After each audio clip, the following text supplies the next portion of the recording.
All right, good morning. Already did all my morning chores and everything. Already stopped, got some gas, and I'm heading back over to RTR. Today, like I said, I'm very interested in, they're doing the cars and SUVs. I think that'll be very interesting. And then we'll also kind of see if there's any little side adventures along the way. All right, so made it here. So the talks this morning is about boondocking survival. I guess when there's like bad situations, what to do about it, how to get through it, which I'm going to attend. And then there's also boondocking basics. And then after that, then it's going to be the open house with the cars and the SUVs. In fact, so I was pulling up, you will see there's a couple of vehicles already in the queue. Let me turn the corner. And there they are over there. So we'll see how many pull up. I'm sure here in this whole community, there are people that have done their own personal. I know that we have the tours that come up where you can go through and see. So I would walk through their stuff and see, and then ask them, and then get the real world experience from somebody that directly built it. I traded vehicles with my kid. I sent him to Harvard, and I took on an old Tahoe, and then I actually was able to buy a really different RV through my season here at Quartzsite. So it's time for the open house for the cars and the SUVs, and as you can see, there's very few of them. But we'll go take a look. If I see anything really cool, I'll let you know. Like I said, tomorrow's going to be the minivans. I'm sure the minivans will line up like yesterday with all the big rigs.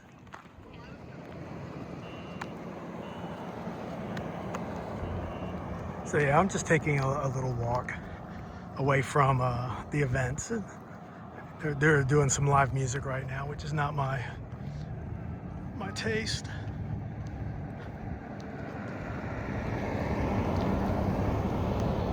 Again, it's just some beautiful mountains. So I found out from some of the people there that there is a campsite.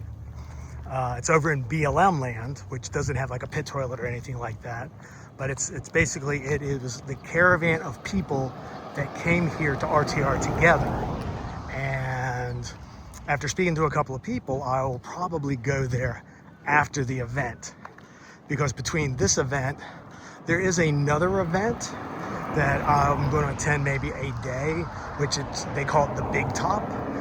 It's where all the big it's their big RV show where they have all the RV manufacturers and all the really big Winnebagas and all that. But they also have a lot of seasonal work employers as well as other contacts, maybe, so I'm going to look into to see what's available. Because I thought there was going to be more here at RTR with, just basically understanding different ideas about employment or, how to do seasonal work. I didn't see any of that. But there was still, valuable information.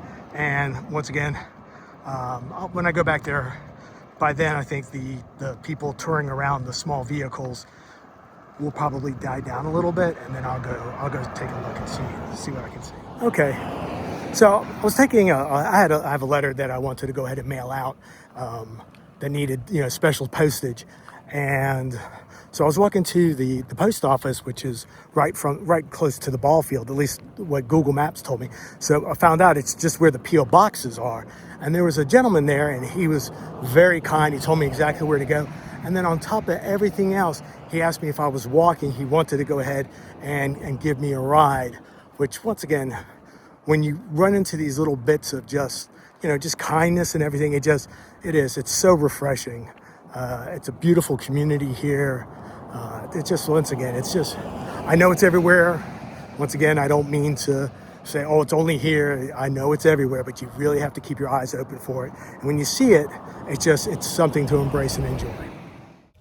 So this was not at RTR. In fact, this was over where I'm camping at. It was a gentleman that he is in an SUV and he's a full-timer, and he also does a lot of remote working. So I was looking, we were talking about his, solar panels that he uses. And the next thing he said, let me show you what I really like the most. And what this is, it's an EV plug that he bought. And he said that what he did with that is he connected it to a downgrader, because it's 220 and he has to downgrade it to 120. And then he plugs it right into his house battery. And I asked him, well, what is it? How much does it charge? And he says it costs like $2 and he can top off his batteries. And he's carrying 4,000 watts, where I'm only carrying 1,000. He has 2,000 watts because he does remote work on his laptop, and he says he cannot go without power. But I just thought, what an amazing little hack. I thought it was really cool. So I'm back at camp. I've been back at camp for a little while, just been resting and everything. I just wanted to show. So I'm parked. The sun is actually facing the back gate, and it comes over through this side, the driver's side. So what I do about 3 o'clock, because it actually starts warming up here, I go in and I just do half of the van, and it cools it down. I can't open the driver's side passenger. That it does allow the cross ventilation, but sometimes because it's so windy. And then the thing is that I am battling the dust. It's very much with all the driving of all the different vehicles and everything. And once again, the views I have. Let me sit back. Once again, I am so incredibly happy I kept this the 40% seat. I'm really enjoying it. I do not think it was a bad decision whatsoever. I even thought about, so I was thinking I need to experiment, because if there was a bed, once again, if this was all level, then I would have to build some kind, well, I guess I could be laying on the floor, but then there'd be no place really to sit. I would have to, like I said, it definitely, this design I'm really enjoying. And like I said, tomorrow at the RTR, they're going to go ahead and do the van build. So I'm really looking forward to seeing some of that.